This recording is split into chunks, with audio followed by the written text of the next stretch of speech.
Hey, what's going on everyone? Matthew from therighttrader.com back today with another daily crypto update. Today we can see that cryptocurrencies are experiencing a minor pullback and a bit of a slowdown. I think that this is just a little breather that we're having before a big move higher. So Bitcoin, for example, is a little bit below $10,000, and getting above that $10,000 level is very important, right? Those are those critical big round number levels that you want to try to get back above. Of course, big resistance, but as soon as we get that breakout, that's going to be a signal not only for Bitcoin, but for the rest of the market that we're ready to start moving higher again. And it can even end up in some pretty significant moves towards the upside. So over the past 24 hours, definitely a bit of a pullback here. As you can see, quite a bit of red. With that being said, no huge drops. You know, we're not down 20% or anything like that. So that's always good. It's pretty controlled since we are in a bit of a range right now, and I'm going to cover everything in more detail during the technical analysis in just a second. Other than that, don't forget to follow me on Twitter for live cryptocurrency market updates, and also make sure to check out my premium content for monthly cryptocurrency buying opportunities, as well as high return cryptocurrencies. Link to both those things in the description of this video, and let's get started with the Bitcoin technical analysis. So as you can see, Bitcoin has now entered this range between $9,000 and $10,000. So this is where we're consolidating, and like I said, right, it's because we're struggling with getting back above $10,000, which is completely normal, right? That's a pretty hard area to get back above.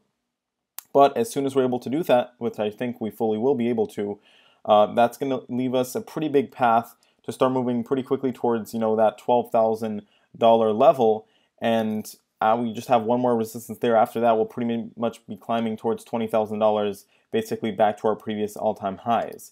And we did lose our short-term uptrend line, but what's more important, I think, right now, and the support level that we have to pay attention to, is our middle band. So if we look back over here, right, during the previous run-up, what really carried the price was the middle band. And the middle band is this red line right over here in between the two Bollinger Bands.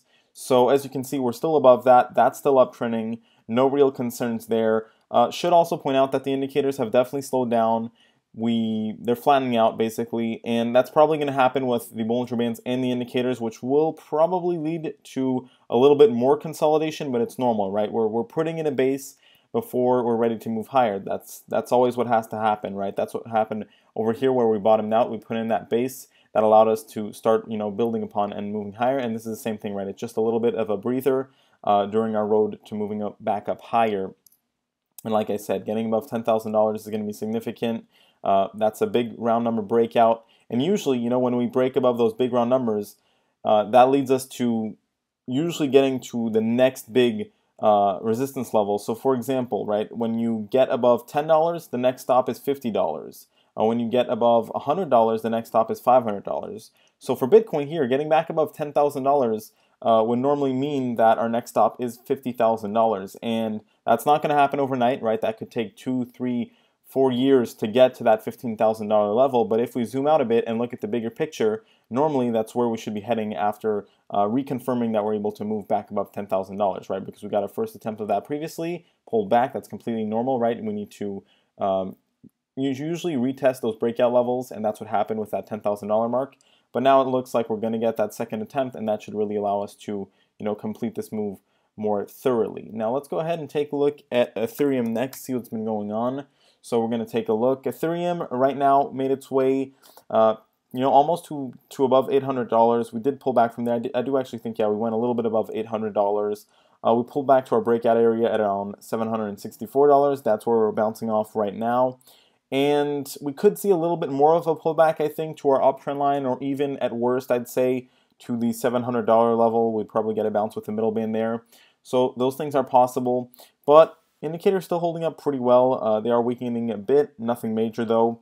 So I think that here what we're experiencing with Ethereum is a little bit less of a tight consolidation than Bitcoin, but probably, you know, just a little bit of a more sideways type price action until we're ready to start moving higher again towards $900. No major signs of weakness or anything like that though. Let's go ahead and take a look at Litecoin.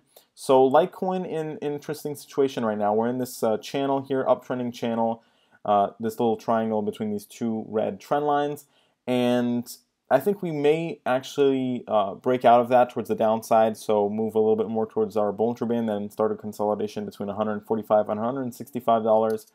Because right now, we could break out of this in a very horizontal manner and consolidate right above $170.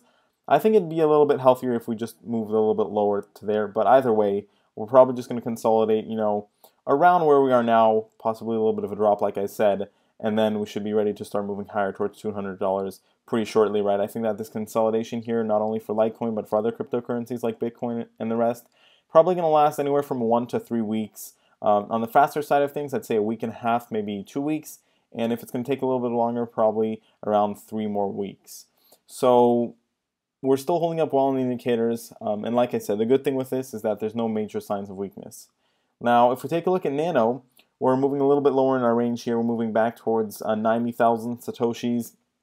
Overall here, we're really in this range between 80K and 100K Satoshis. I'd say that's probably going to continue a little bit longer here until the rest of the market moves back up. Let's go ahead and take a look at Ripple, see what Ripple has been doing. So Ripple in this range between 84 cents and $1, very similar to Nano in the sense that I think that we're just waiting on the rest of the market to start moving higher for Ripple to follow. And it seems like we're going to see some consolidation at least until we reach our uptrend line over here.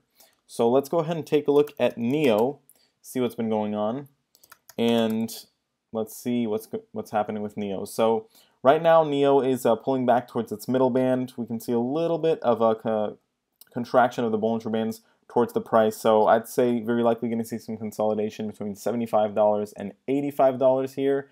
Let's take a look at Stellar Lumens next. Let's see, Stellar Lumens, and right now Stellar Lumens is actually falling quite a bit. I need to go over to the Binance chart here where I have my previous lines drawn out, but we're moving right back to our uptrend line. The good thing with this is we've got a very nice bounce off this previously, and I think that that could definitely happen again. If it doesn't happen, we'll probably break out of that pretty horizontally and just start consolidating between 4,000 and 4,500 Satoshis. So not the end of the world either way. Let's go ahead and take a look at Vertcoin next, see what's been happening. And we're going to go over to the Bittrex chart now. Pretty flat price action for Vertcoin, and we're flattening out even more, it looks like. So we're entering this very tight range around where we're at now, so around $2.50. And that's probably going to last, like I said, right, 1 to 3 weeks until the rest of the market starts moving back up, because for now, we're flattening out on the indicators and on the price for Vertcoin, putting in that base once again. Let's take a look at our next cryptocurrency, which is going to be Lisk, and see what's going on. So Lisk is trending lower alongside its downtrend line. That's exactly what I said was going to happen. It looks like that might happen a little bit longer. We really could come back down all the way to $12.15 here, but I don't really see us moving lower than that, and then we probably get a bounce off our uptrend line, start moving higher from there, I'd say. Let's go ahead and take a look at Cardano next, see what's happening. So Cardano is right now moving back towards its middle band, and once again I need to go over to the Bittrex chart here where I have my lines right out. So we also have support at 3,500 Satoshis.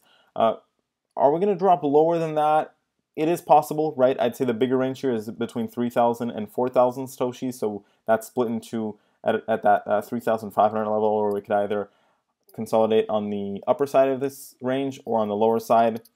It doesn't really matter either way. We really need to put in a bit base here because we did get a pretty quick move higher without many breaks. So that kind of explains why we're pulling back right now, and just drawing out my uptrend line a little bit more. So you get an idea. There is a lot of support at 3,500 Satoshis though, I will say that. So definitely a good chance that we get a bounce there. Let's go ahead and take a look at IOTA for our last cryptocurrency of the daily crypto update. IOTA peaked at that $2.63 level. We're now moving back pretty quickly towards $2.30. We have a bit of support there, and more importantly, our middle band once again. So that's where I'm expecting a bounce. Probably going to get some consolidation here between $2 and $2.63 until the rest of the market starts moving higher again. And overall, I like how IOTA is set up. Right, we do have quite a bit of upside potential from here, but we're taking a bit of a break in between, right? Like a lot of these other cryptocurrencies. With that being said, thanks for watching. I'll see you next time.